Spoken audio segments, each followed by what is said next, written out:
बच्चों, अभी तक हमने पहला लेसन रिवीजन किया है। अब नेक्स्ट हम जैनेंद्र कुमार का जीवन परिचय पढ़ेंगे। तो बेटा, जैनेंद्र कुमार एक प्रसिद्ध गांधीवादी विचारक, मनोविश्लेषणवादी, उपन्यासकार, प्रेमचंद्रोत्तर युग के श्रेष्ठ कथाकार एवं उच्च कोटि के निबंधकार हैं। धर्म, दर्शन, कला, मनोविज्ञान आदि अनेक विषयों पर आपने निबंध लिखा है, जो हिंदी साहित्य की अमूल्य निधि है। इन्होंने आधुनिक युग के अनुरूप नवीनता पर आधारित प्रस्तुतिकरण के माध्यम से हिंदी साहित्य में एक नई परंपरा का सूत्रपात किया, अर्थात नई परंपरा को प्रारंभ किया। अब हम इनका जीवन परिचय देखते हैं। जैनेंद्र जी का जन्म 1905 ईस्वी में अलीगढ़ जिले के कौड़ियागंज नामक कस्बे में हुआ था। शैशवावस्था में ही आपके पिता का निधन हो गया। इसके कारण इनका लालन पालन अर्थात पालन पोषण इनकी माता और मामा ने किया। इनकी प्रारंभिक शिक्षा हस्तिनापुर के जैन गुरुकुल ऋषि ब्रह्मचर्य आश्रम में हुई। यहीं पर इन्होंने अपने मूल नाम आनंदी लाल को बदलकर अपना नाम जैनेंद्र कुमार कर लिया। अब प्रश्न ये उठता है कि कौन से लेखक के बचपन का नाम आनंदी लाल था? उत्तर क्या होगा बेटा? जैनेंद्र कुमार के बचपन का नाम आनंदी लाल था। बाद में पंजाब से मैट्रिक उत्तीर्ण करके उच्च शिक्षा के लिए काशी हिंदू विश्वविद्यालय में प्रवेश लिया। सन 1921 ईस्वी में गांधी जी के असहयोग आंदोलन में सक्रिय भाग लेने के कारण इनकी शिक्षा का क्रम टूट गया, अर्थात इनकी शिक्षा बाधित हो गई।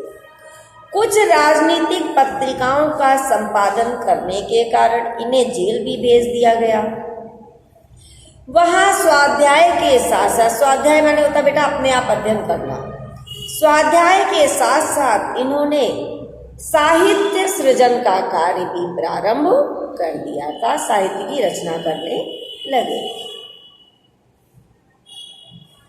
जैनेंद्र जी को गांधीवाद ने बहुत अधिक प्रभावित किया था। ये अहिंसावादी और दार्शनिक थे। 24 सितंबर सन 1988 ईस्वी को जैनेंद्र कुमार जी ने अपने इस भौतिक शरीर को त्याग किया। कि साहित्यिक विशेषताएं, तो जैनेंद्र कुमार जी की साहित्य साधना का क्षेत्र बहुत विस्तृत है। वे मौलिक कथाकार होने के साथ साथ उपन्यासकार, निबंधकार और संस्मरण लेखक भी थे। आपने विभिन्न रूपों में हिंदी साहित्य की अनन्य सेवा की। कहानीकार के रूप में जैनेंद्र को हम देखते हैं कि इनकी प्रथम कहानी खेल सन 1928 ईस्वी में विशाल भारत नामक पत्रिका में प्रकाशित हुई थी। इसके बाद ये निरंतर कहानियां और उपन्यास लिखने लगे।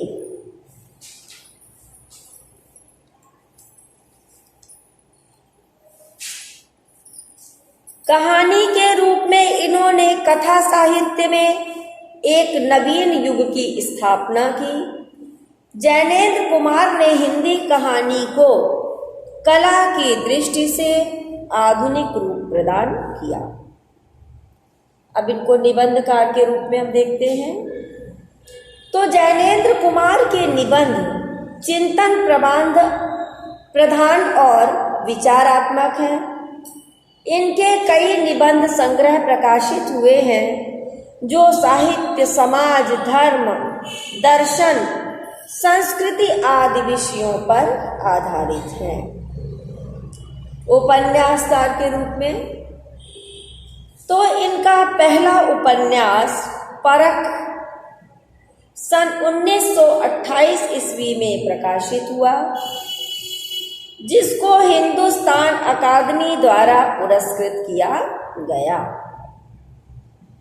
इन्होंने अपने उपन्यासों में व्यक्ति की विचित्र समस्याओं को परखने का प्रयास किया।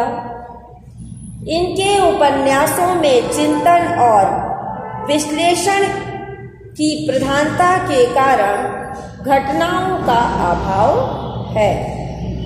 ये हिंदी उपन्यास के इतिहास में मनोविश्लेषणात्मक परंपरा के प्रवर्तक माने जाते हैं। अनुवादक के रूप में तो बेटा जैनेंद्र जी ने मौलिक निबंध की रचना के साथ साथ अनुवाद का कार्य भी किया। इन्होंने मैटरलिंक के एक नाटक का अनुवाद हिंदी में मंदाकिनी के नाम से किया। टॉलस्टॉय की कुछ कहानियों का अनुवाद प्रेम में भगवान शीर्षक से और एक नाटक का अनुवाद 1953 ईस्वी में पाक और प्रकाश नाम से प्रकाशित किया। इनकी कृतियां देखते हैं अब हम बेटा। तो जैसा कि पहले बताया, जैनेंद्र कुमार ने कहानी, उपन्यास, निबंध, संस्मरण, अनेक गद्य विधाओं की भी रचना की है। ये प्रमुख कथाकार थे, निबंधकार थे। तो इनके सब निबंध संग्रह हैं प्रस्तुत प्रश्न, जड़ की बात, पूर्वोदय, साहित्य का श्रेय और प्रेय, मंथन, सोच विचार, काम, प्रेम और परिवार। इनके उपन्यास हैं परख, सुनीता, त्यागपत्र, कल्याणी, विवर्त, सुखदा, व्यतीत, जयवर्धन, मुक्तिबोध। कहानी संग्रह हैं फांसी, जयसंधि, वातायन, नीलम देश की राजकन्या, एक रात, दो चिड़िया, बाजे। इसके बाद इनकी कहानियां पुस्तक के रूप में जैनेंद्र की कहानियां शीर्षक से 10 भागों में प्रकाशित हुई। संस्मरण, ये और वे, अनुवाद, मंदाकिनी तथा पाक और प्रकाश नाटक, प्रेम में भगवान कहानी संग्रह। इसके अतिरिक्त जैनेंद्र ने कुछ राजनीतिक पत्रिकाओं का भी संपादन किया। भाषागत विशेषताएं हम देखते हैं। तो बेटा जैनेंद्र जी की भाषा चिंतन प्रभाव प्रधान है। ये सोचा हुआ नहीं लिखते, वरन सोचते हुए लिखते थे। अतः इनके विचारों में कहीं कहीं उलझाव आ जाता है। इनकी भाषा के 2 रूपों को में विभाजित किया जा सकता है। इनकी भाषा को 2 रूपों में विभाजित किया जा सकता। कौन कौन सी? संस्कृत निष्ठ दुरूह भाषा तथा सरल सुगोर भाषा।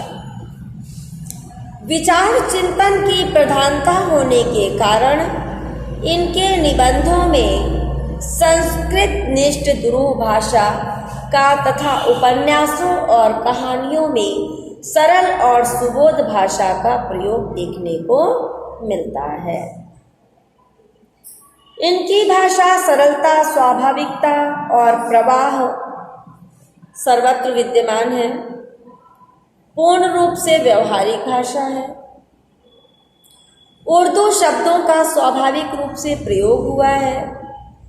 अंग्रेजी के प्रचलित शब्दों का भी प्रचुर मात्रा में प्रयोग हुआ है। कहीं कहीं इन्होंने हिंदी में जो शब्द प्रयोग किए हैं, ठीक है, कहावतों और मुहावरों का भी सटीक प्रयोग किया है। कहीं कहीं क्या किया, हिंदी के शब्दों का कोष्टक में अनुवाद भी लिख दिया है ताकि किसी को समझने में समस्या ना हो। उर्दू, अंग्रेजी, संस्कृत आदि भाषाओं के शब्दों के साथ ही ठेठ घरेलू शब्दों का भी निसंकोच प्रयोग किया है। अब इनकी शैलीगत विशेषताएं हैं। तो जैनेंद्र जी की शैली में उनके व्यक्तित्व का पूर्ण प्रभाव दिखाई देता है। इनकी जो शैलियां हैं उसमें विचारात्मक, विवरणात्मक, प्रश्नात्मक, मनोविश्लेषणात्मक, भावात्मक शैली।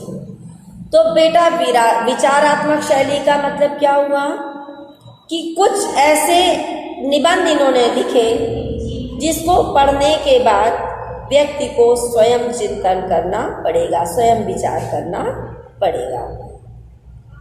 विवरणात्मक, किसी किसी निबंध में, कहानी में वाक्य छोटे और प्रभावशाली होते हैं जिनके अर्थ बहुत ही विस्तार से समझे जा सकते हैं। प्रश्नात्मक, तो जैनेंद्र जी ने कुछ ऐसे निबंध भी लिखे हैं कि इनकी शैली में इस प्रकार से प्रश्न किए गए जो स्वतः ही निर्णय देते चलते हैं कि इसका उत्तर क्या होगा। मनोविश्लेषणात्मक शैली, तो जैनेंद्र जी ने अपनी कहानी, उपन्यासों में पात्रों के मानसिक अंतर्द्वंद को और उनकी आंतरिक अनुभूतियों को स्पष्ट करने के लिए मनोविश्लेषणात्मक शैली का प्रयोग किया है। मनोविश्लेषणात्मक का मतलब हुआ अपने मन के अंदर आए हुए भावों का विश्लेषण करना। भावात्मक शैली, तो जैनेंद्र जी ने कहानियों और उपन्यासों में भावात्मक शैली का प्रयोग किया है जिससे पाठकों को उन्हें पढ़ करके अपने अंदर भाव महसूस होते हैं और उससे वो व्यक्तिगत रूप से जुड़ जाते हैं। इसके अतिरिक्त व्यावहारिक, वर्णनात्मक, सांकेतिक, चित्रात्मक शैलियों का भी प्रयोग कहीं कहीं देखने को मिलता है। अंत में हम लिखते हैं साहित्य में स्थान। जैनेंद्र जी हिंदी जगत में गहन विचारक और मनोवैज्ञानिक साहित्य निर्माता के रूप में प्रतिष्ठित हैं।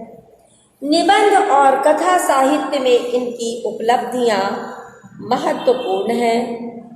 इस प्रकार एक सजग, चिंतक और साहित्यकार के रूप में जैनेंद्र जी का हिंदी साहित्य में प्रतिष्ठित स्थान है। तो बेटा ये जैनेंद्र कुमार का जीवन परिचय हम आपको दोबारा दे रहे हैं। जिन बच्चों का कार्य अपूर्ण है वो इसे कॉपी में लिखेंगे और अपने कार्य को पूर्ण करेंगे। Thank you.